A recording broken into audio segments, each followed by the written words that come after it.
Praise lord, హల్లెలూయా. దేవుని నామానికి స్తోత్రాలు. ఈ యొక్క పునరుత్థాన ఆరాధనకి విచ్చేసినటువంటి మీ అందరికీ కూడాను ప్రేమపూర్వక వందనాలు తెలియజేస్తున్నాను. ఈ దినము వాక్య భాగంలోనికి వెళ్ళబోయే ముందు కొద్ది నిమిషాలు వాక్యం నిమిత్తం ప్రార్థన చేసుకుందాము.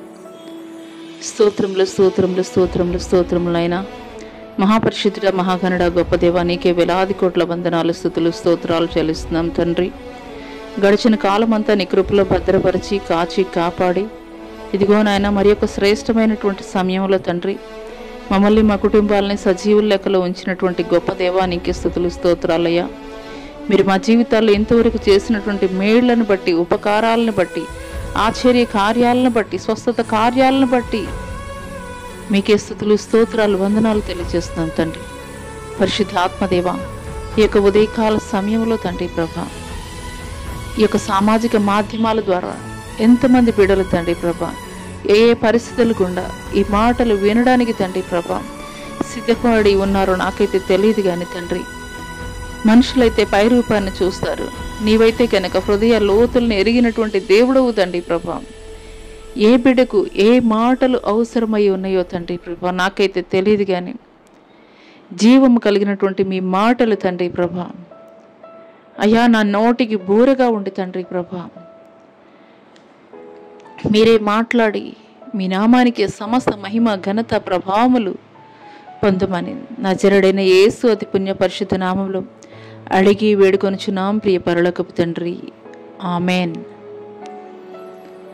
దేవునామానికి స్తోత్రాలండి. మరొకసారి మీ అందరికీ కూడాను వందనాలు తెలియజేస్తున్నాను. మరి ఈరోజు పరిశుద్ధ గ్రంథంలో నుండి యెషయా గ్రంథము 61వ వచనం మొదటి నుండి 3 వచనాలు చూసుకుందామండి. యెషయా గ్రంథము 61వ అధ్యాయము 1 నుండి 3 వచనాలు. ప్రభువుకు యెహోవా ఆత్మ నా మీదికి వచ్చి ఉన్నది, దీనులకు సువర్తమానం ప్రకటించుటకు యెహోవా నన్ను అభిషేకించెను, నలిగిన హృదయము గలవారిని దృఢపరచుటకును, చెరలోనున్న వారికి విడుదలను, బంధింపబడిన వారికి విముక్తిని ప్రకటించుటకును, యెహోవా హితవత్సరమును మన దేవుని ప్రతి దండన దినమును ప్రకటించుటకును, దుఃఖాక్రాంతులందరినీ ఓదార్చుటకును, సియోనులో దుఃఖించు వారికి ఉల్లాస వస్త్రములు ధరింపచేయుటకును, బూడిదకు ప్రతిగా పూదండను, దుఃఖమునకు ప్రతిగా ఆనంద తైలమును, భారభరితమైన ఆత్మకు ప్రతిగా స్తుతి వస్త్రమును వారికిచ్చుటకును ఆయన నన్ను పంపియున్నాడు. హల్లెలూయా. దేవుడి కొద్ది మాటలు మనందరి వినికిడిలో ఆశీర్వాదకరముగా పంచి ఇచ్చినగాక. ఆమెన్. ఇక్కడ ప్రవక్తలలో పెద్ద ప్రవక్తగా పిలువబడుతున్నటువంటి యెషయా గారు ఈ మాటలైతే కనుక రాస్తున్నారు. ప్రభువుకు యెహోవా ఆత్మ నా మీదకి వచ్చి ఉన్నది. పాత నిబంధన గ్రంథంలో దేవుని ఆత్మ వచ్చి వెళుతూ ఉండేది. ఆయా సమయాలను బట్టి, ఆయా సందర్భాలను బట్టి దేవుని ఆత్మ వచ్చి వెళుతూ ఉండేది. నన్ను అభిషేకించను అనే ఒక మాటనైతే కనుక మనం చూస్తున్నాం. దీనులకు సువర్తమానం ప్రకటించుటకు యెహోవా నన్ను అభిషేకించెను. అసలు ఈ అభిషేకం అంటే ఏంటి? అభిషేకం కలిగినటువంటి వ్యక్తులు చేయవలసినటువంటి వారి యొక్క బాధ్యతలు, విధులు ఏంటనేవి కొన్ని మాటలైతే కనుక ఈరోజు మనం నేర్చుకుందామండి. మొదటగా లూకాసు వార్త 2వ అధ్యాయం 11వ వచనంలో గనక మనం చూసుకున్నట్లయితే, లూకాసు వార్త 2వ అధ్యాయం 11వ వచనం, దావీదు పట్టణమందు నేడు రక్షకుడు మీ కొరకు పుట్టి ఉన్నాడు, ఈయన ప్రభు అయిన క్రీస్తు. బ్రాకెట్లో ఉన్నదండి, క్రీస్తు అను శబ్దమునకు అభిషిక్తుడు అని అర్థం. హల్లెలూయా. క్రీస్తు అనే పేరుకి అర్థం ఏంటంటండి? అభిషిక్తుడు. అభిషిక్తుడు అని అంటే గనక ఒక రకంగా చెప్పాలనంటే గనక అభిషేకం పొందుకున్నవారు, అభిషిక్తుడిగా పిలువబడుతున్నటువంటి యేసుక్రీస్తు వారికి అసాధ్యమైనది ఈ లోకంలో ఏది కూడా లేదండి. అసాధ్యమైనది ఏది కూడా లేదు. ఇది చేయగలము, ఇది చేయలేము, ఇది చేయవచ్చు, ఇది చేయలేరు, ఇలాగూ ఒక లిమిట్స్ అనేది అయితే గనక ఏవి కూడా లేవండి అభిషిక్తునికి. అందుకోసమే క్రీస్తు అనే మాటకి అర్థం ఏంటి అంటే కనుక అభిషిక్తుడు. హల్లెలూయా. అభిషేకము ఎవరైతే పొందుకుంటారో, దేవుని యొక్క అభిషేకము ఎవరి మీద అయితే ఉంటుందో వారు సాధించలేనిది ఏది కూడా ఉండదండి. ఈ లోకంలో సాధించలేనిది ఏది కూడా ఉండదు. ఏదైనా కానీ సాధించగలరు. అయితే కొన్ని మాటలు మనం చదువుకున్నటువంటి ఈ యొక్క లేఖనం ద్వారా అయితే కనుక పరిశుద్ధాత్మ దేవుడు ప్రేరేపించిన మేరకు ఈరోజైతే కనుక కొన్ని విషయాలు అయితే తెలుసుకుందామండి. ప్రభువు యెహోవా ఆత్మ నా మీదికి వచ్చి ఉన్నది, దీనులకు సువర్తమానం ప్రకటించుటకు యెహోవా ఆత్మ నన్ను అభిషేకించెను. హల్లెలూయా. దేవుని ఆత్మ ఈ యొక్క యెషయా ప్రవక్త గారి మీద వచ్చిన కారణం ఏంటి అని అంటే కనుక ఇక్కడ క్లియర్గా చెప్తున్నాడండి. దీనులకు సువర్తమానం ప్రకటించుటకు యెహోవా నన్ను అభిషేకించారు. దీనులకు సువర్తమానం ప్రకటించుటకు. ఎవరైతే ఇంకనూ కూడా దేవుని మాటలు తెలియనటువంటి వారు, దేవుణ్ణి నిజమైనటువంటి సత్యమైనటువంటి దేవుణ్ణి ఎవరైతే ఎరుగక ఉన్నారో అటువంటి వారికి సువర్తమానము ఏమిటి అని అంటే గనక ఆయన యొక్క జనన మరణ పునరుద్ధానాలని ప్రకటించడమే. హల్లెలూయా. దీనులకు సువర్తమానం ప్రకటించుటకు యెహోవా నన్ను అభిషేకించెను. హల్లెలూయా. అభిషేకం పొందుకోవడం అని అంటే గనక మరి మేము అభిషేకం పొందుకున్నాము, మరి మా మీద ఇన్ని దేవుడు వరాలు ఇచ్చాడు, లేదంటే కనుక ఇంత శక్తి సామర్థ్యం మేము కలిగి ఉన్నాము, ఇలాగ ఒక గ్రేట్నెస్ కోసం కాదు. కానీ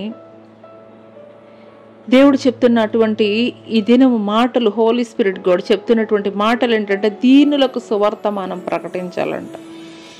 హల్లెలూయా. ఆ తర్వాత చూసుకున్నట్లయితే నలిగిన హృదయము గలవారిని దృఢపరచుటకును. ఎవరైనా ఈ దినాల్లో మనం చూస్తున్నాము, ఏదైనా ఒక కష్టం వచ్చింది, నష్టం వచ్చింది, వాళ్ళు కృంగిపోయినటువంటి స్థితిలో ఉన్నారు, వాళ్ళు నలిగిపోయినటువంటి స్థితిలో ఉంటే చుట్టుప్రక్కల వారు మాట్లాడే మాటలు ఏంటండి?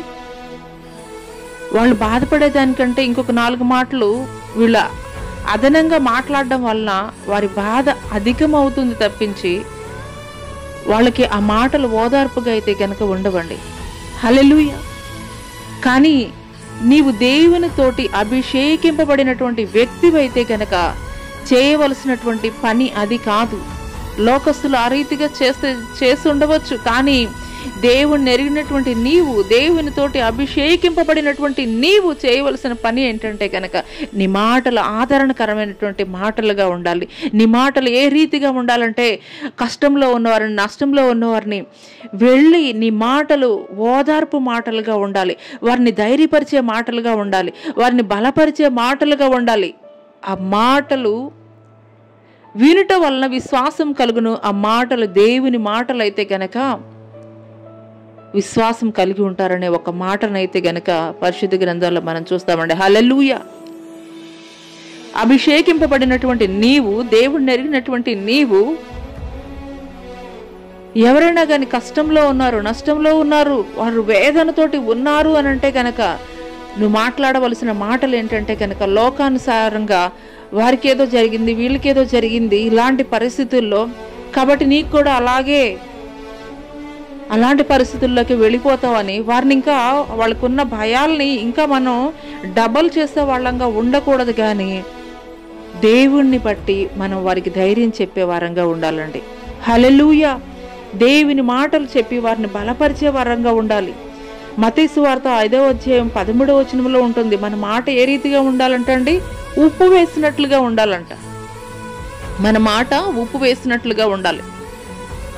మంచి వంటకాలు చేసినప్పుడు అన్నీ కూడా వేసి అందులో ఒక ఉప్పు వేయడం మర్చిపోయామనుకోండి, అది ఎవరు కూడా ముట్టుకోరు. అదే రీతిగా నీ మాటలు ఏ రీతిగా ఉండాలి అని అంటే కనుక, అందరూ మాట్లాడే రీతిగా నీ మాటలైతే కనుక ఉండకూడదు. దేవుని కలిగి ఉన్నటువంటి నీవు, దేవుడితోటి అభిషేకింపబడినటువంటి నీవు కృంగిపోయినటువంటి వారిని, నలిగిపోయినటువంటి వారిని, వారి కష్టంలో, వారి బాధల్లో కృంగిపోతున్నటువంటి సమయంలో నువ్వు మాట్లాడవలసినటువంటి మాటలు ఏంటంటే దేవుణ్ణి బట్టి ధైర్యం చెప్పేటువంటి మాటలుగా ఉండాలి. నీ మాటలు నిశ్చయముగా దేవుడిని పక్షముగా కార్యం జరిగిస్తారు. దేవుడు నమ్మదగినటువంటి వాడు. నీ దేవుడిని గురించి ఏ రోజైనా కానీ నీ చుట్టుప్రక్కల నువ్వు చేస్తున్నటువంటి జాబ్ ప్రిమిసెస్లో నీ ఇరుగు పొరుగు వారు ఇలాంటి పరిస్థితులు గుండా వెళుతున్నప్పుడు దేవుడిని ఎరిగినటువంటి నీవు, అభిషేకింపబడినటువంటి నీవు ఈ మాటలు చెప్పగలిగే స్థితిలో నీవు ఉంటున్నావా?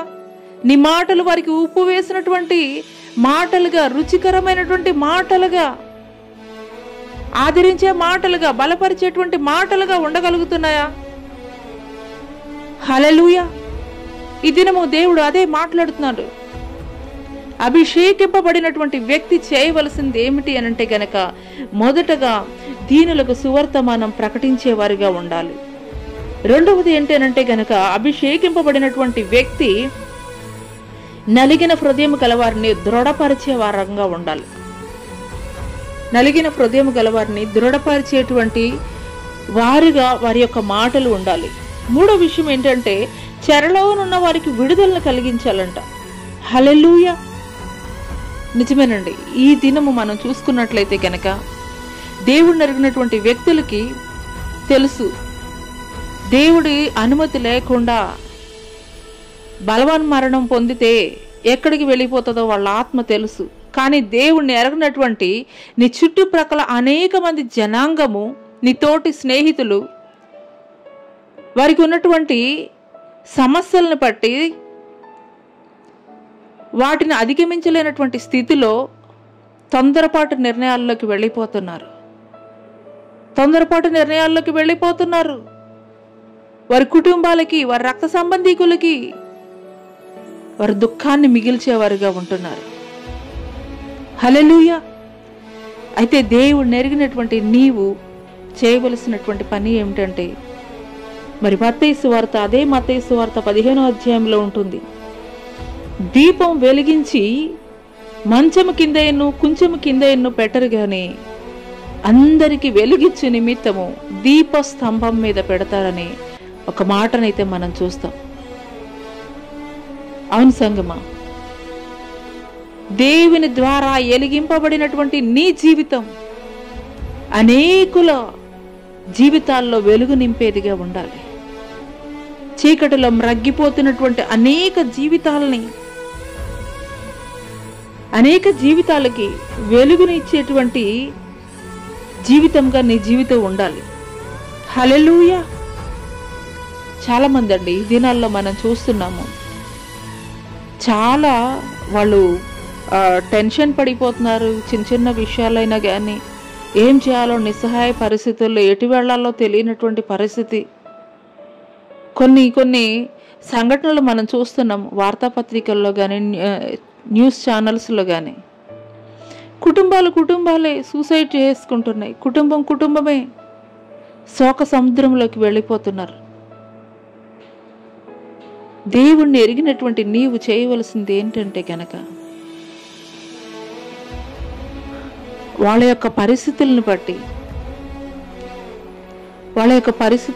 వారి యొక్క స్థితిగతులను బట్టి, వారికి ఉన్నటువంటి అనారోగ్య సమస్యలను బట్టి చెరలో బంధింపబడిన వారిగా వారు ఉంటున్నట్లయితే, వెలిగింపబడినటువంటి నీవు వారి జీవితాల్లో దేవుని మాటలు వారికి తెలియపరిచి, సజీవుడైనటువంటి దేవుడు చేయగలిగినటువంటి గొప్ప కార్యములను గూర్చి నీ జీవితాన్ని, దేవుడు ఎటు రీతిగా వెలిగించాడో, వెలుగుమయంగా చేశాడో, చీకటిలో ఉన్నటువంటి నీ బ్రతుకుని ఎటు రీతిగా వెలుగులోకి మార్చాడో నీ జీవిత సాక్ష్యాన్ని వారికి తెలియజేయి.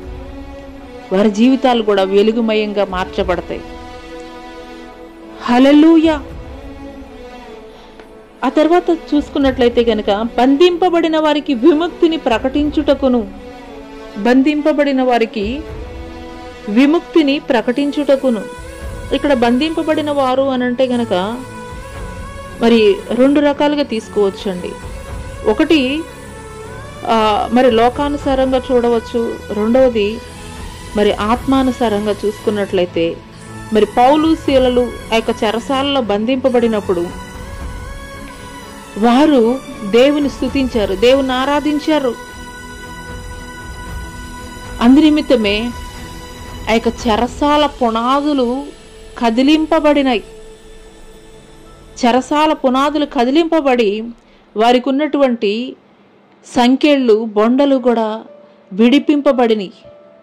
విడిపింపబడినటువంటి వీరిని చూచినటువంటి ఆ చెరసాల నాయకుడు కూడాను దేవుని యొక్క గొప్ప కార్యాన్ని చూచి వారి యొక్క కుటుంబము కూడా రక్షణలోనికి నడిపింపబడింది. హల్లెలూయా. నువ్వు ఎలాంటి పరిస్థితుల్లో ఉన్నా, ఎలాంటి స్థితిగతుల్లో ఉన్నా కానీ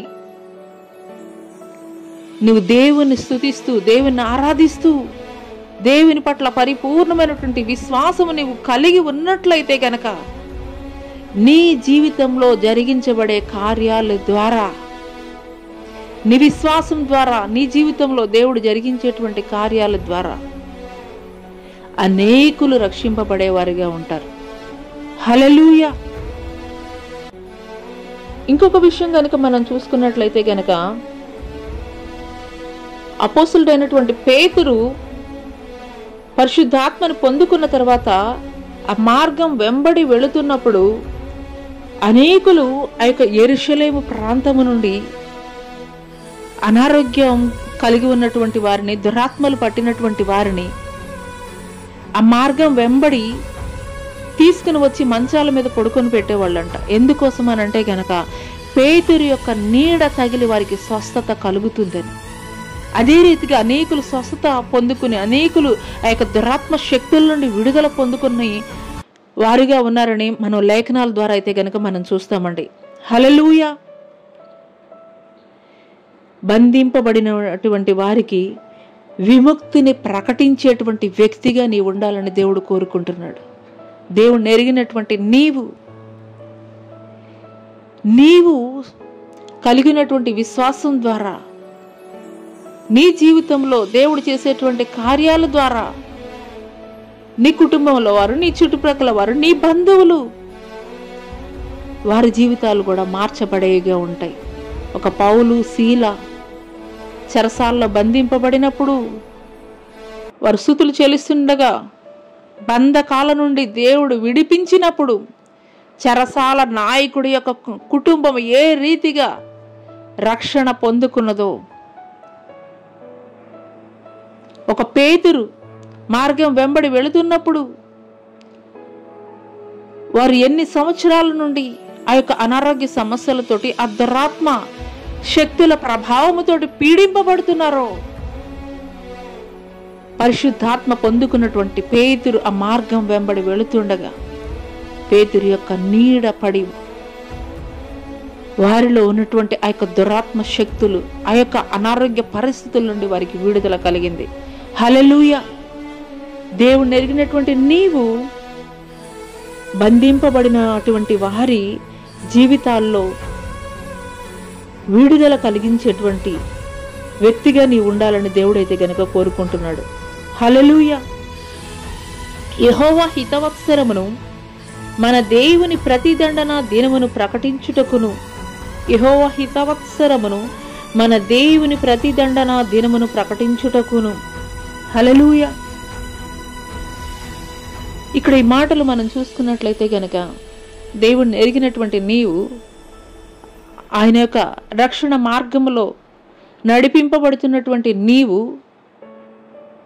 ఆయన యొక్క జనన మరణ పునరుద్ధానాల గూర్చి నీవెవరికైనా ప్రకటించగలిగే స్థితిలో నీవున్నావా? దేవుడు ఈ దినము మనల్ని అడుగుతున్నారు. అపోస్తుల కార్యం 2వ అధ్యాయం 37వ వచనంలో కనుక మనం చూసుకున్నట్లయితే, అపోస్తులుడైనటువంటి పేతురు యెరూషలేము మేడగదిలో పెంతెకోస్తు పండుగ దినమున రోజున పరిశుద్ధాత్మ పొందుకున్న తర్వాత యేసుక్రీస్తు వారి యొక్క జనన మరణ పునరుద్ధానాలను కూర్చి ప్రకటిస్తున్నటువంటి సమయములో వారి యొక్క మనసులు మార్చివేయబడిని. అదే రోజున 3,000 మంది రక్షింపబడినటువంటి వారిగా ఉన్నారు. ఆ తర్వాత 4వ అధ్యాయంలో చూసుకున్నట్లయితే గనక 5,000 మంది పురుషులు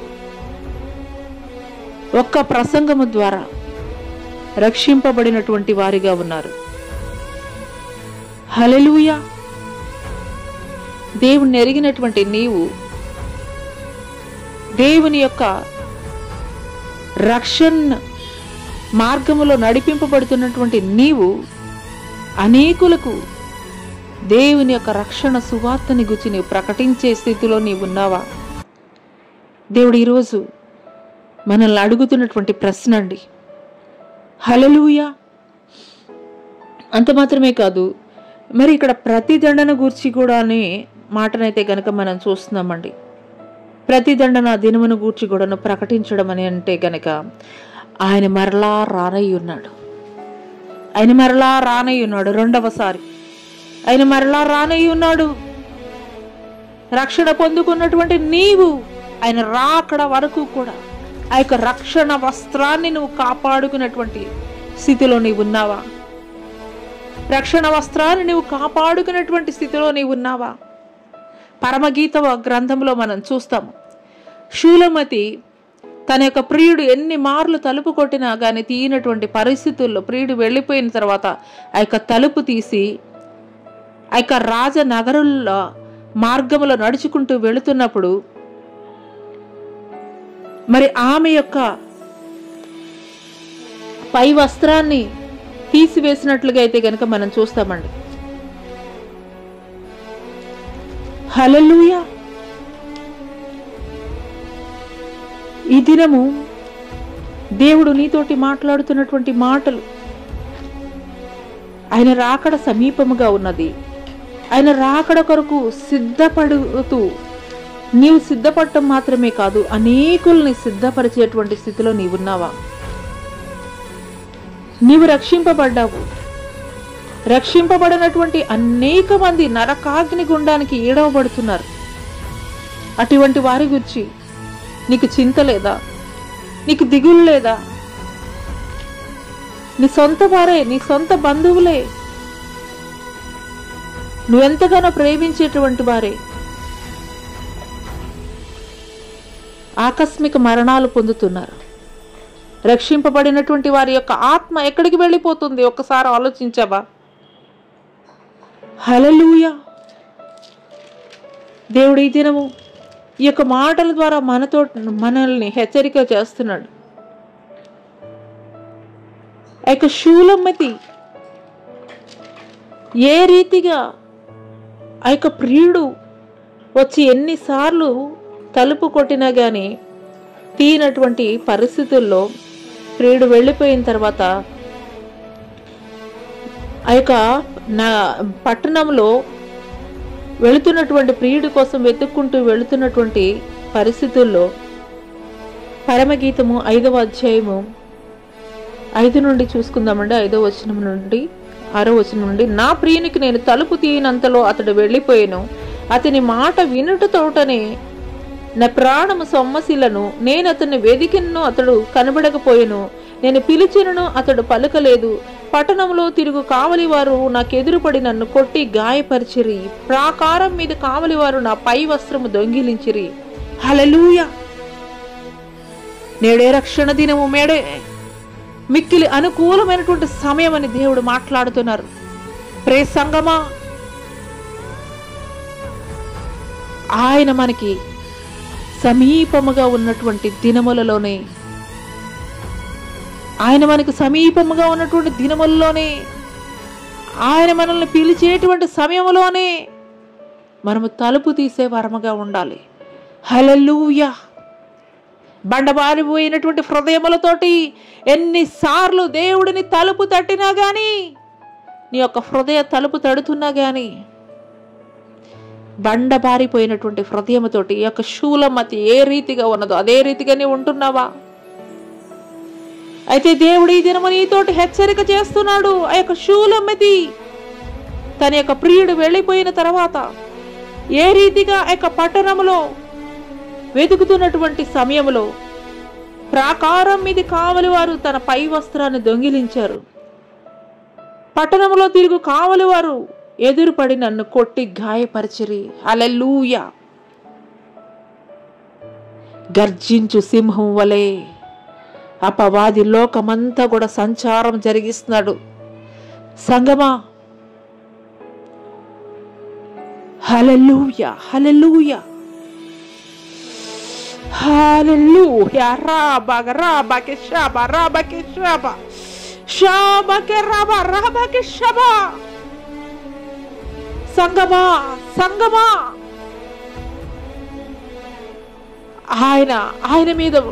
ఆయన మన మీద కనికరము చూపుతున్నటువంటి సమయములోనే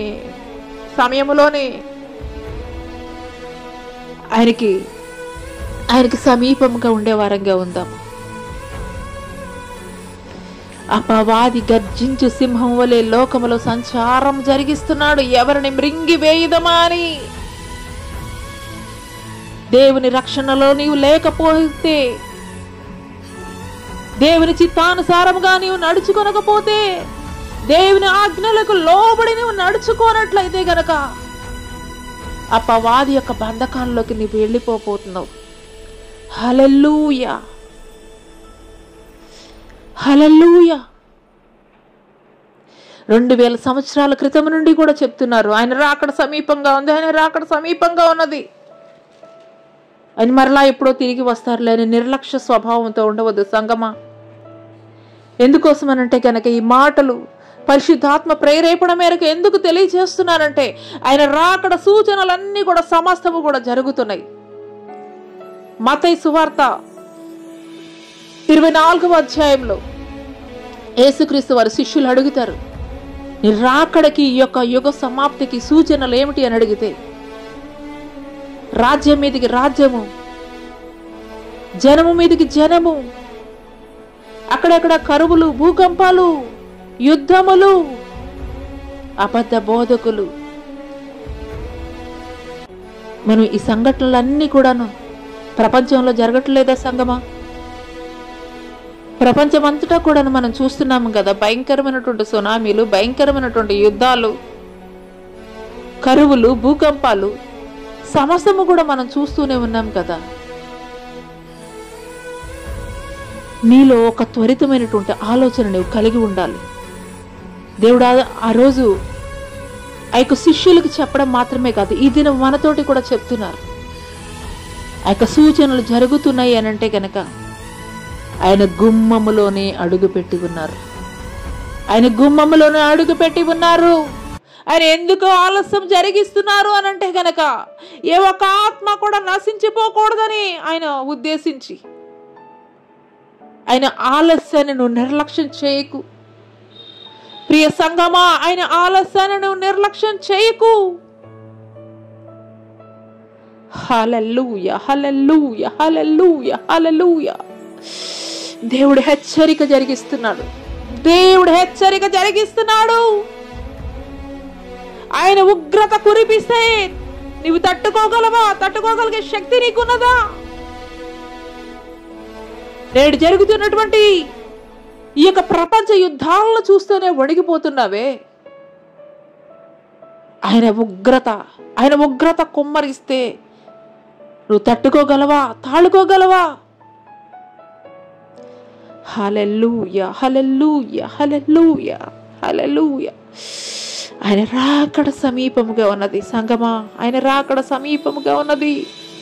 బుద్ధి కలిగినటువంటి కన్యకలు, బుద్ధి లేనటువంటి కన్యకలు ఇద్దరు కూడా సిద్ధపడే ఉన్నారు. మత్తయి సువార్త 25వ అధ్యాయము 1 నుండి 13 వచనాలు కనుక మనం చూసుకున్నట్లయితే 10 మంది కన్యకలు ఉన్నారు. 2 కూడా సిద్ధపడే ఉన్నారు. కానీ ఆ యొక్క పెండ్లి కుమారుడు వస్తున్నాడని కేక వేసినంతలోనే సిద్ధపడినటువంటి కన్యకలు అడిషనల్గా వారు ఆయిల్ తెచ్చుకున్నారు, సిద్ధపాటు కలిగి వెళ్ళారు. మిగిలిన 5 కన్యకలు వారి దీపముల్లో చమురు ఎక్కడ అయిపోతుందో అని వెళ్ళినటువంటి సమయంలో పెండ్లి కుమారుడు వస్తున్నాడని ఆ యొక్క శబ్దము వినపడింది. వెంటనే చేర్చుకోవడం జరిగింది. సిద్ధపడినటువంటి 5 బుద్ధి కలిగినటువంటి కన్యకలు చమురు కొనుక్కుందామని వెళ్ళినటువంటి వారు విడవబడినటువంటి వారిగా ఉన్నారు. హల్లెలూయా.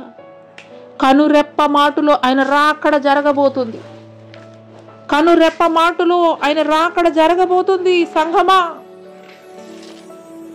కనురెప్ప మాటలో ఆయన రాకడ జరగబోతుంది. మొదటి తెస్సలోనికీయులకు రాసినటువంటి పత్రిక 1వ అధ్యాయము 5వ వచనం నుండి చూసుకున్నట్లయితే 5వ అధ్యాయము 1 నుండి చూసుకున్నట్లయితే, సహోదరులారా, ఆ కాలములను గూర్చి ఆ సమయములను గూర్చి మీకు వ్రాయబడనక్కర్లేదు. రాత్రి వేళ దొంగ ఎలాగ వచ్చునో అలాగే ప్రభువు దినం వచ్చినని మీకు బాగుగా తెలియను. లోకులు నెమ్మదిగా ఉన్నది భయమేమీ లేదని చెప్పుకొనుచుండగా గర్భిణీ స్త్రీకి ప్రసవ వేదన వచ్చినట్లు వారికి ఆకస్మికంగా నాశనము తటస్థించును గనుక వారెంత మాత్రమును తప్పించుకొనలేరు. సహోదరులారా, ఆ దినము దొంగ వలె మీ మీదకి వచ్చుటకు మీరు చీకటిలో ఉన్నవారు కారు. మీరందరూ వెలుగు సంబంధులను పగటి సంబంధులై ఉన్నారు. మనము రాత్రి వారము కాము, చీకటి వారము కాము. కావున ఇతరుల వలె నిద్రపోక మేలకుగా ఉండి మత్తులము కాక యుందుము. హల్లెలూయా. దేవుడి దినం మనతోటి మాట్లాడుతున్నారండి.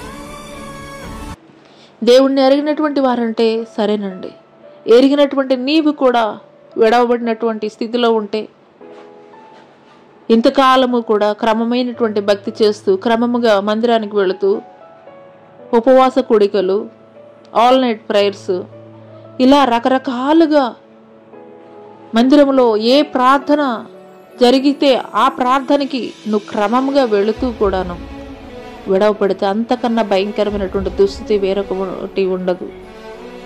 హల్లెలూయా.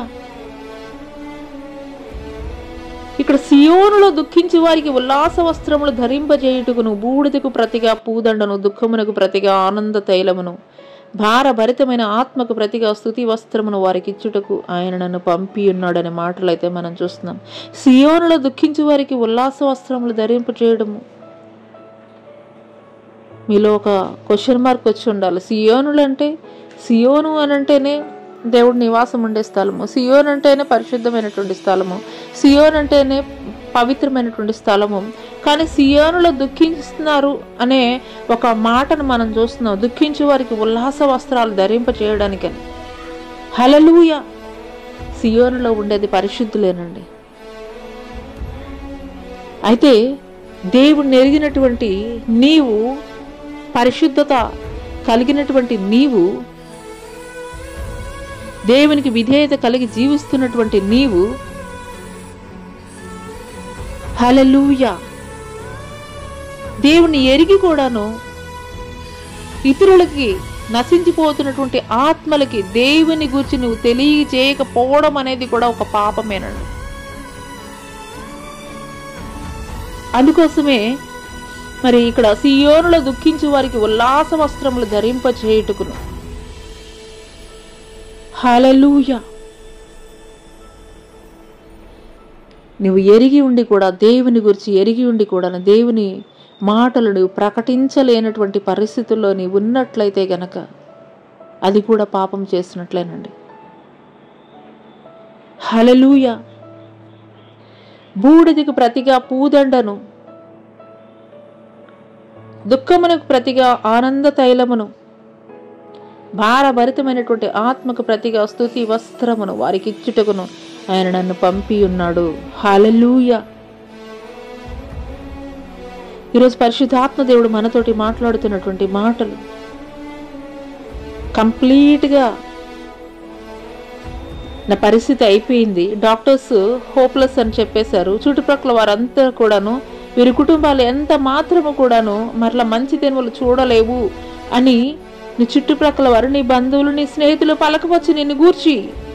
బూడిదైపోయినటువంటి పరిస్థితిలోనే ఉండవచ్చు, కానీ దేవుడు ఏం చేస్తానంటున్నాడు? పూదండగా మారుస్తానని అంటున్నాడు. హల్లెలూయా. ఒక యోబు జీవితాన్నే కనుక మనం చూసుకున్నట్లయితే సమస్తము కూడా కోల్పోయాడు, ఆరోగ్యాన్ని కూడా, కానీ మరలా తను కలిగినటువంటి విశ్వాసాన్ని బట్టి రెండంతల ఆశీర్వాదాన్ని పొందుకున్నాడు. హల్లెలూయా. ఈ దినము దేవుడు మనతోటి మాట్లాడుతున్నటువంటి మాటలు, దేవుడు మన ప్రతి పరిస్థితిని కూడా మార్చేవాడిగా ఉన్నాడు. మన దుఃఖానికి ప్రతిగా ఆనంద తైలాన్ని, భారభరితమైనటువంటి ఆత్మకు ప్రతిగా స్తుతి వస్త్రాన్ని ధరింపజేసేవాడిగా ఉన్నాడు. అందుకోసమే దేవుడు నిన్ను అభిషేకించాడు. దేవుడు అందుకోసమే నేను ప్రత్యేకపరుచుకున్నాడు. దేవుడు అందుకోసమే నేను ఆయన ప్రణాళికలో ఎన్నుకున్నాడు. ఆయన ప్రణాళికలో ఎంపిక చేయబడినటువంటి నీవు, ఆయన ద్వారా అభిషేకింపబడినటువంటి నీవు చేయవలసినవి ఏమిటి అని అంటే కనుక, ఈరోజు పరిశుద్ధాత్మ దేవుడు మనకి ఈ యొక్క యెషయా గ్రంథము 61వ అధ్యాయంలో మనకి నేర్పించినటువంటివి. నేను అభిషేకం పొందుకున్నాను, నేను వరాలు కలుగున్నాను, తలాంతులు కలుగున్నానని మనం గ్రేట్గా ఉండడం కాదండి. చేయవలసినటువంటి బాధ్యతలు, చేయవలసినటువంటి పనులు ఇవి. ఏం చేయాలనంటే కనుక, మొదటగా దీనులకు సువర్తమానం ప్రకటించే వారంగా ఉండాలి. రెండవది, నలిగిన హృదయం గల వారిని దృఢపరిచే వారంగా ఉండాలి. మూడవది, చెరలో ఉన్న వారికి విడుదల కలిగించే వారంగా ఉండాలి. బంధింపబడినటువంటి వారికి విముక్తిని ప్రకటించేటువంటి వారంగా ఉండాలి. ఆయన యొక్క జనన మరణ పునరుద్ధారాలను గూర్చి, ఆయన రెండవ రాకడలో విడవబడితే గనక ఎంత భయంకరమైనటువంటి దుస్థితిలోకి వెళ్ళిపోతామనే విషయాలు దేవునిని ఎరగనటువంటి ప్రజలకు నువ్వు తెలియపరిచేటువంటి వ్యక్తిగా ఉండాలి. అటు రీతిగా నీవు ఉన్నట్లయితే గనక నీ ప్రతి పరిస్థితిని కూడా దేవుడు మార్చేవాడిగా ఉంటాడు. బూడిదికి ప్రతిగా పూదండను, దుఃఖమునకు ప్రతిగా ఆనంద తైలాన్ని ఇస్తాడు. భారభరితమైనటువంటి ఆత్మలకు ప్రతిగా స్తుతి వస్త్రాన్ని ఆయన ఇచ్చేవాడిగా ఉన్నాడండి. హల్లెలూయా. అభిషేకింపబడినటువంటి నువ్వు చేయవలసింది ఏంటంటే గనక, ఈ దినము ఈ యొక్క యెషయా గ్రంథము 61వ అధ్యాయం ద్వారా దేవుడు మనతోటి మాట్లాడినటువంటి మాటలేనండి. దేవుడు నెరిగినటువంటి నీవు, ఒకప్పుడు నీ జీవితం చీకటిలో ఉంది, ఒకప్పుడు నీ జీవితం పాడైపోయినటువంటి స్థితిలో ఉన్నది, ఒకప్పుడు నీ జీవితం వెలివేయబడినటువంటి స్థితిలో ఉన్నది, ఒకప్పుడు నీ జీవితం చెరలో ఉన్నటువంటి స్థితిలో ఉన్నది. కానీ అటువంటి పరిస్థితి నుండి దేవుడు నిన్ను వెలిగించాడు. ఎందుకోసమనంటే గనక, కొంచెం కింద మంచం కింద పెట్టడం కోసం కాదు, కానీ అనేకులకి వెలిగిచ్చు నిమిత్తం దీపస్తంభం మీద నీవు నిలబడి ఉండాలని. హల్లెలూయా. అందుకోసం ఈ దినము దేవుడు మనతోటి మాట్లాడుతున్న అభిషేకింపబడినటువంటి వ్యక్తి ఏ రీతిగా ఉండాలి, చేయవలసినటువంటి విధి విధానాలు ఏమిటి, ఈ మాటల ద్వారా దేవుడు మాట్లాడుతుండగా, ప్రియ సంగమా, దేవుడు నెరిగినటువంటి నీవు అనేకులకు ఈ యొక్క రక్షణ సువార్తని, ఆయన యొక్క జనన మరణ పునరుద్ధానాలను గూర్చి, అదే రీతిగా ఆయన యొక్క రాకడ సమయంలో ఎటు రీతిగా సిద్ధపాటు కలిగి ఉండాలి అనే విషయాలు దేవుడు నెరగనటువంటి నీ చుట్టుప్రక్కల నువ్వు చేస్తున్నటువంటి జాబ్ ప్లేస్లో నీ బంధువులకి, నీ స్నేహితులకి, ప్రతి ఒక్కరికి కూడాను ఈ యొక్క రక్షణ సువార్తని తెలియజేయాలన్నది దేవుని యొక్క ఆలోచన. అటువంటి ఆలోచనని ఇంతవరకు నువ్వు చేయనట్లయితే, ఆ యొక్క రక్షణ సువార్తను నువ్వు ప్రకటించకపోయినట్లయితే గనక, ఈ మాటలు వింటున్నటువంటి నీవు, నీ కుటుంబం కూడాను అనేకులకి రక్షణ సువార్తని ప్రకటించే దిశగా నీ అడుగులు వేయమని దేవుడు కోరుకుంటున్నాడు. అట్టి కృప దేవుడు నీకు దయచేయనుగాక. ఆమేన్. ముగింపు ప్రార్థన చేసుకుందామండి. మహాగణుడ, మహోన్నతుడ, సర్వశక్తుడైనటువంటి దేవానికే స్తుతులు, స్తోత్రాలు, వందనాలు తెలియజేస్తున్నాం తండ్రి. ఈ యొక్క పునరుద్ధాన ఆరాధనలో తండ్రి ప్రభా, ఇంతవరకు మీరు మాట్లాడిన ప్రతి మాటను బట్టి మీకు స్తుతులు, స్తోత్రాలు, వందనాలు తెలియజేస్తున్నాం తండ్రి. ఘనుడా, యోగ్యుడా నీకే స్తుతులు, స్తోత్రాలైనా.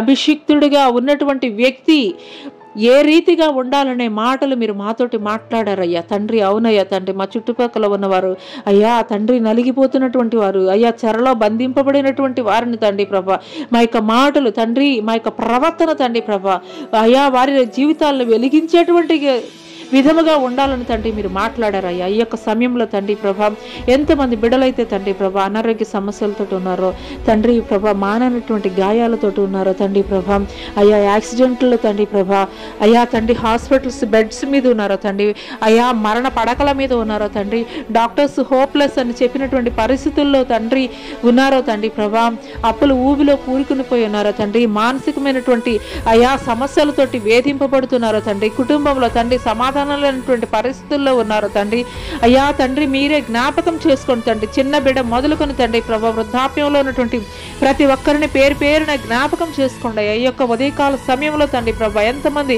అయ్యా యవనస్తులైతే తండ్రి ప్రభా చెడు వ్యసనాలకి తండ్రి ప్రభా, అయ్యా తండ్రి మత్తు పానీయాలకి అలవాటు పడిపోయిన నా తండ్రి తల్లిదండ్రులకి విరోధులుగా తండ్రి మార్చబడుతున్నారు.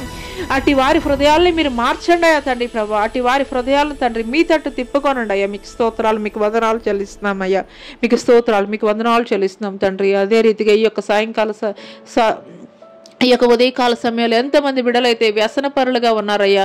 అయ్యా వ్యసనాల ద్వారా తండ్రి ప్రభా, అయ్యా కుటుంబాలు విచ్ఛిన్నమైపోతున్నాయి తండ్రి ప్రభా, కుటుంబాలు తండ్రి విడిపోయేటువంటి పరిస్థితుల్లో తండ్రి ప్రభా, అయ్యా తండ్రి అయ్యా కుటుంబాలు తండ్రి అయ్యా రోధిస్తున్నాయో తండ్రి, అటు కుటుంబాలు మీరు జ్ఞాపకం చేసుకోండి అయ్యా. మీకు స్తోత్రాలు తండ్రి. అరికాలు మొదలుకొని నడినెత్తి వరకు కూడా తండ్రి ప్రభా, అయ్యా ప్రతి అనారోగ్య సమస్య నుండి కూడా మీరు విడుదల కలగజేయండి తండ్రి ప్రభా. అయ్యా మీకు స్తుతులు, స్తోత్రాలు. ఇంతవరకు కూడా తండ్రి ఈ యొక్క వర్తమానం ద్వారా తండ్రి ఎంతమంది బిడ్డలైతే ఈ యొక్క సామాజిక మాధ్యమాల ద్వారా తండ్రి అయ్యా తండ్రి వింటున్నారో వారి యొక్క కుటుంబాల్లో తండ్రి నూతనమైనటువంటి కార్యాలు తండ్రి, నూతనమైనటువంటి అభిషేకముతో తండ్రి అయ్యా వారి కుటుంబాలను తండ్రి ప్రభా మీరు దీవించమని, మీరు అక్కడ ఆలస్యమైతే మీ చిత్తమైతే తండ్రి ప్రభా ఈ రీతిగా మరలా మేము కలుసుకొనడానికి కృప చూపించమని నజరుడైన యేసు అతి పుణ్య పరిశుద్ధ నామంలో అడిగి వేడుకొనుచున్నాం ప్రియ పరలోకపు తండ్రి. ఆమేన్. తండ్రి అయినటువంటి దేవుని కృప, కుమారుడైనటువంటి యేసుక్రీస్తు వారి యొక్క కృప, పరిశుద్ధాత్మ యొక్క అన్యోన్య సహవాసము ఆయన సన్నిధి భూలోకమందు సకల పరిశుద్ధులకి ఈ సామాజిక మాధ్యమం ద్వారా ఎంతమంది బిడ్డలైతే వింటున్నారో వారందరికీ కూడా నీ యొక్క కృప దయచేయమని నజరుడైన యేసు అతి పుణ్య పరిశుద్ధ నామములో అడిగి వేడుకొనుచున్నాం ప్రియ పరలోకపు తండ్రి. ఆమెన్. యేసు రక్తమే జయము, శిల రక్తమే జయము, అపవాది క్రియల అనంత నాశనం ప్రభు యేసు నామముకే సంపూర్ణ విజయం కలుగును గాక.